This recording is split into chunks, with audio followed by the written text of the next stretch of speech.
start with, let me share my screen.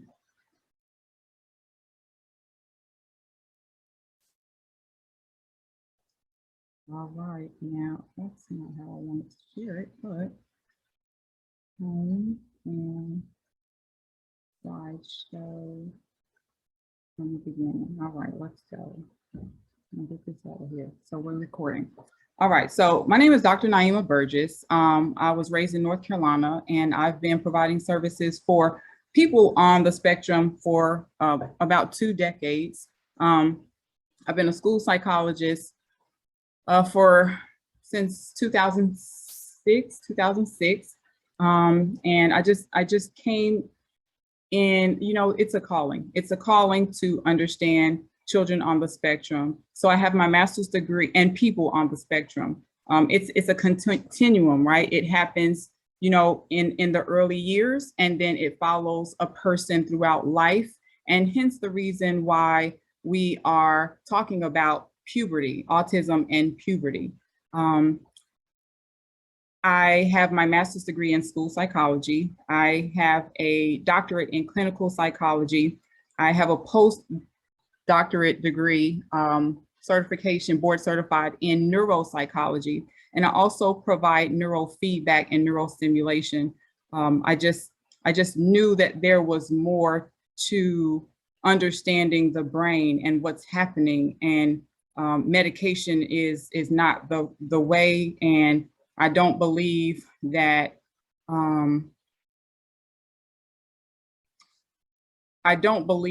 children just change for no reason in terms of autism. I don't believe that ADHD can only be addressed with medication. So that's my background, and my passion is to support people with neuroatypical challenges, and that's my expertise. So write down all your questions and let me know what you have at the end. So Understanding Autism with Dr. Naima, we do these talks every first Thursday of the month. So please note that in your calendar, and we'll be here for 30 minutes, okay?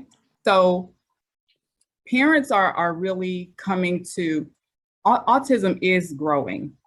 The numbers are growing. And what we are finding is people or parents who have children on the spectrum who are going through puberty. And what do we do now with these children on the spectrum who are now going through puberty? And what does research say about these babies on the spectrum that are now going through puberty? Now we're just starting to really get a grasp on. Let me get my clock. I'm going to set my visual timer. Y'all, I have a visual timer that helps me to stay focused.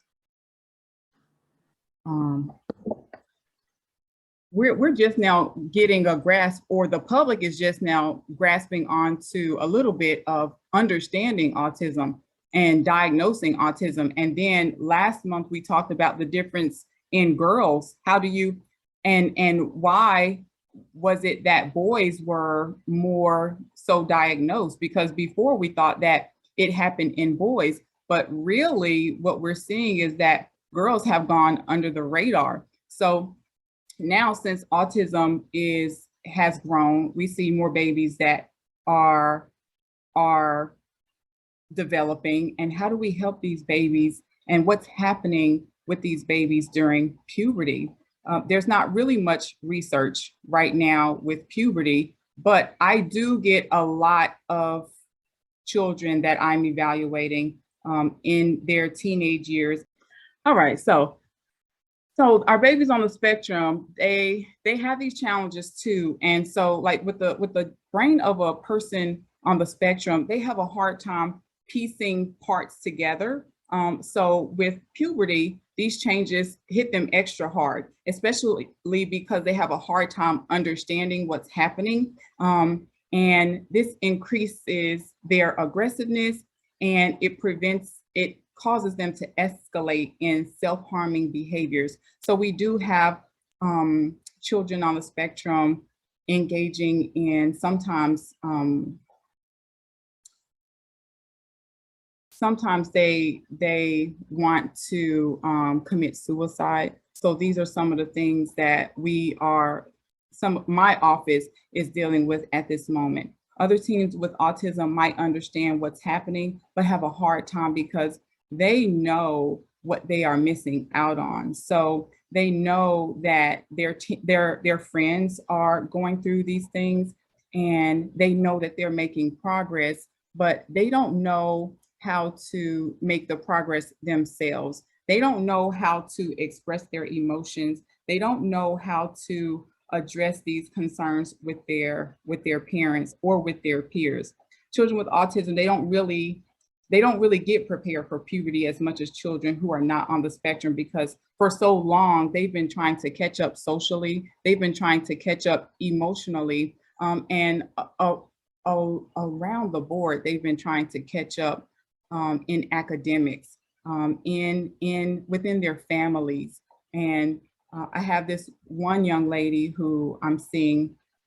She is 14 years of age, and her challenge is, I don't want this diagnosis. Everybody's looking at me. And that's typical for a teenager to feel like everybody's looking at them. Everyone is everything that they do is perceived by others, is caught by others. But it's so heightened by this person with autism. That's what she perseverates on. And it is typical in the girls that I'm seeing. And it's so hard for her to get away from that. And because the children or people on the spectrum who don't have the mirror imaging, and that is the ability to understand that other people have different thoughts, other people, they have their own feelings. It is hard for them to get out of the mode of other people are looking at me, it's all about me, and they're perceiving me in this manner. So it's really a heightened, I want to call it a paranoia, but it's really not paranoia. It's an adolescent development, and it's typical, but it's so heightened because it's a perseveration. And that's typical of people on the spectrum. And it's really anxiety, and it's intensified for people on the spectrum. And it's a challenge. It's a challenge for these babies. So in forming bonds, people on the spectrum in these teenage years, they deal with the sensory and emotional issues, the repetitive behaviors, and missing the social nuances. They have a challenge with catching on to the subtle jokes that might be told by their peers. They might know how to, a higher functioning child on the spectrum or teen on the spectrum might know how to interact and engage and shoot the breeze with their peers. But if it's a joke that might go over their heads, they might not grasp it often, and it might leave them feeling like they're outcasted.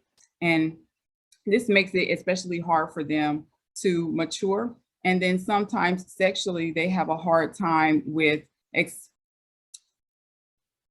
articulating themselves, understanding what's going on with their bodies, expressing themselves appropriately. We have another young lady who is engaging in behaviors that are very inappropriate, and the parents have a hard time having the conversation. So with people on the spectrum, you have to have very transparent and direct conversations, even if it's uncomfortable.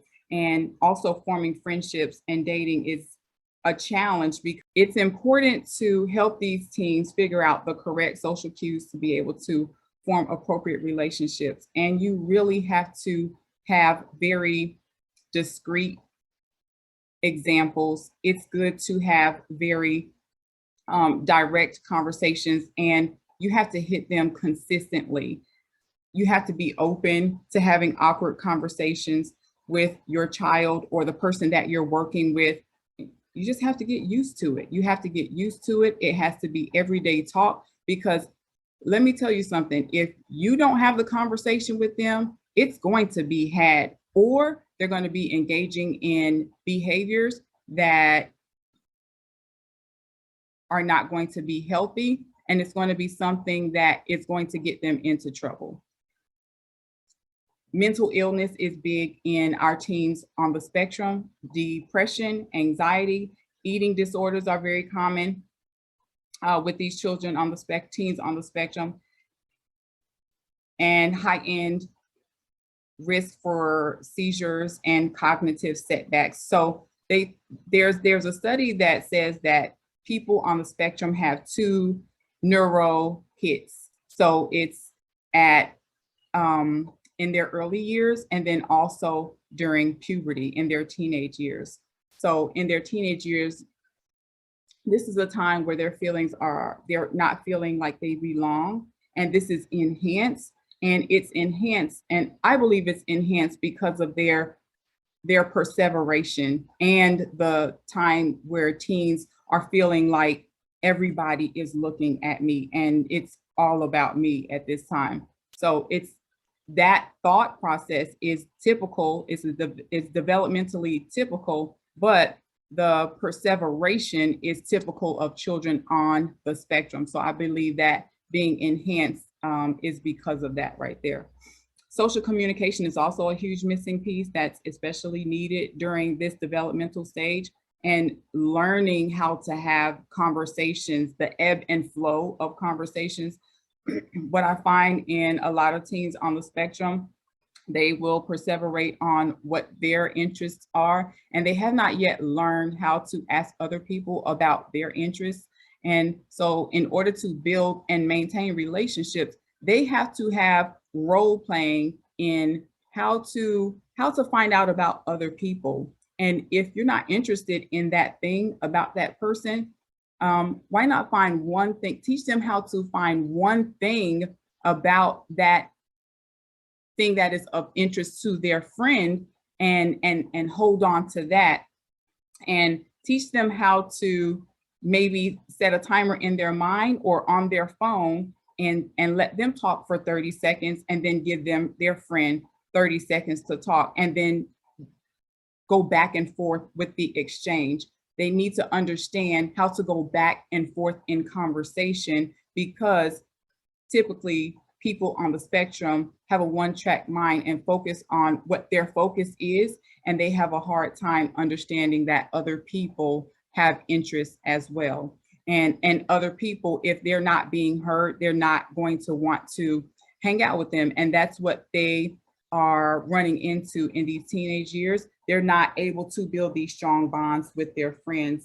And they end up, the girls end up having, disputes, and they blow up, and they don't know what happened, what they did wrong. So having open conversations on a daily basis, during breakfast, on the way to school, on the way, when you pick your child up, during lunch, dinner, and just role playing. And when they are focused on what they're talking about, stopping them in a respectful way and saying, Sarah or John or Jacob, whatever their name is, listen, you've had your turn to talk. Now it's my turn to talk. Let me share, and you listen and tell me what you caught on. You take from what I'm talking about, so that you can teach them how to receive what you're saying, so that they can then generalize that with their conversations with their peers. That's teaching them how to converse with their peers. And then also being honest with them, letting them know, like, I'm teaching you how to have conversations with your friends. I want you to be able to do this with your friends. And this is how you hear your friends when you're talking to them, because other people do want to be heard, just like I'm hearing you. And there was a study that suggested that autism is 28 more times likely to plan or attempt suicide within their teenage years than I don't like that word, I need to take that out, people that are not on the spectrum. And that's because of that perseveration. And I'm going to get to these questions at the end. I see them coming in. Thank you so much for your participation. So I talked about this two-hit model, that there was a study done, and it was in 2015, and it stated that people on the spectrum have two hits in the brain. And in the first hit, they believe that it's in vitro or after birth. I don't believe it's in vitro. I believe it's after birth. I believe autism is a traumatic brain injury. I don't believe people are born with autism. I believe it happens after birth. And then during these teenage years, because there's a change. There are hormones that are changing, and the body goes through a major change within the teenage years. And this is when the children start to have these social demands and the practical demands, and the world has an increase in these demands, and they are really bombarded, and they are expected to know so much and to do so much, and they become very overwhelmed. And let me see, ultimately it causes these teens with autism to respond inappropriately to social cues, but they really have not grasped what they're supposed to do beforehand, so let alone in these teenage years, and be unable to perform skills needed for independence and be at an increased rate of mental health challenges. So we definitely need to help and have these transparent conversations, not beating around the bush, but very candidly, having loving conversations. And sometimes you have to slice it thin. You might have to start the conversation on one day and have to calm a person and let them know that, at this time I see that you're becoming anxious. So let's just take a break and let's talk about how you're feeling, and do something to soothe them in that moment, and then get back to it, or take a break for the day and go back to it another day. So this is where you can find more information about puberty and children on the autism spectrum. It's spectrumnews.org /features, deep dive. You know what, I'm gonna I'll give it to you at the end. Deep-dive /puberty -autism-and-unexplored-transition /. Okay, so and how can you make another way to make progress is Giving Hope is coming out with Go Bay, the Go Bay movement, and Go Bay stands for Giving Hope, and the B is behavior, A is autism, the other A is ADHD, and the E is executive functioning. So we have a Go Bay movement coming soon. It's an online platform where we are empowering parents, clinicians, people on the spectrum. We have an autism university where we are teaching you what autism is and autism from beginning to end. We have a Go Bay personal empowerment development course, autism dictionary, neuroatypicality guidelines from birth through life. We have a Go Bay community and group calls, access to recordings, tools, and much, much more. This will be coming out in the summer. And you can stay connected with us through our link tree. If you just visit this website right here, or you can just take your phone out and take out the camera and hold the camera over this QR code, or you can just type this code in right here. It'll take you to our link tree. And what we're doing is the first 3 people that finishes our Understanding Autism form, just your form letting us know how this recording went, whether you gained insight, if it was helpful. The first 3 people that finish this before 5 p.m. tomorrow, and it's on our link tree, they will get a free 15-minute consultation with me.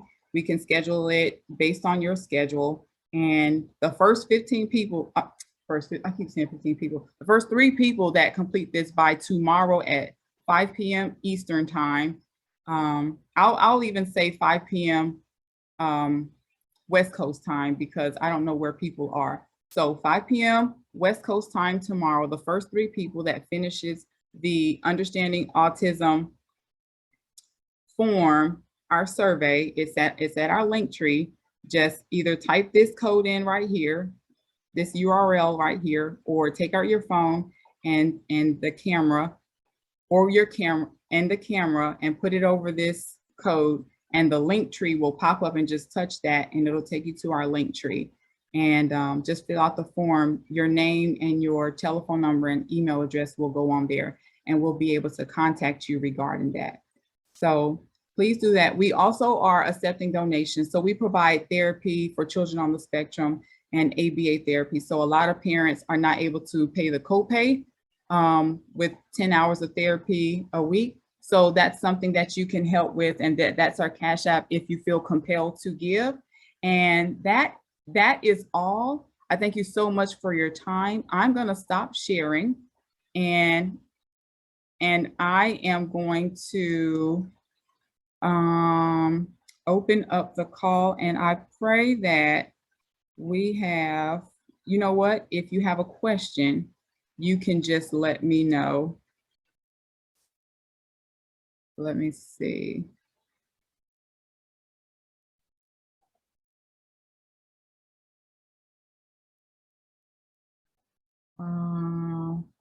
My son is 4 years old and he regressed into autism last year. He met all his milestones and now he's on the spectrum. His lab test is very messy. What do you mean his lab test is very messy? His blood work, Miss Diane? Let me see if I can take you off of mute. You can unmute yourself, Miss Diane. Hello? Yes, you said yes. Okay. Yeah, so my son was just developing like normally, and in the space of 2 weeks, he just stopped talking. He stopped talking, and then we just went to hospital. They say he has autism, and then he was very, very smart talking. He was learning like the third language. He was so into numbers. So to me, to tell me he has autism, it was just a shock. And then I'm from Canada here, right? So I did organic acid test here, and then it shows like everything was okay. But I just wanted a second opinion. And then I did with the Great Plain lab from the US. And it show, oh my goodness, the bacteria in my gut, son, is just terrible, terrible, terrible, terrible things. There's a particular one that is called the HP something that is really, really high, very extremely high. And it says it causes autism, it causes this and that. I'm like, where did this boy just get this bacteria? You know? Did he have any immunizations anytime in the Yes, he had from 2 months to 18 months. He had he got vaccinated with all those stuff. And then when I was pregnant, I had he wasn't growing fast because I was unable to eat most of the time. So I had steroid shots, and yeah, it's just terrible, terrible, terrible. My son was so super, super smart. Now he's like the behavior is terrible. In the school now, they are just like he's in a special as a preschool. Instead of taking him, they just punishing him to stay home to just attend only 1 hour. What can 1 hour just teach a child, you know? Do they have ABA therapy there? No, they have something called, it's like a play, something like a play. It's like they don't, only in Ontario, they do ABA, I mean in Alberta. So they don't believe in ABA. So they only use like some kind of play game or something, like it's a play. Yeah. Okay, so I would like for you to schedule a consultation with me. Fill out that form. I want to see him, but I want you to get his serotonin levels checked, and the serotonin is a neurotransmitter in the brain. So I want you to check his neurotransmitter level, his serotonin level. Oh, right now his serotonin is okay, but What about his catecholamines? Which one? Catecholamines, his norepinephrine and his dopamine. Yes, so that is that one. He cannot. The dopamine is not converting to neuro something like that. What did you say before? Norepinephrine. Yes, that one. Yes, his dopamine is not converting in that things that you said. What part of Canada are you in? I'm in Alberta. Alberta, Alberta. Yes.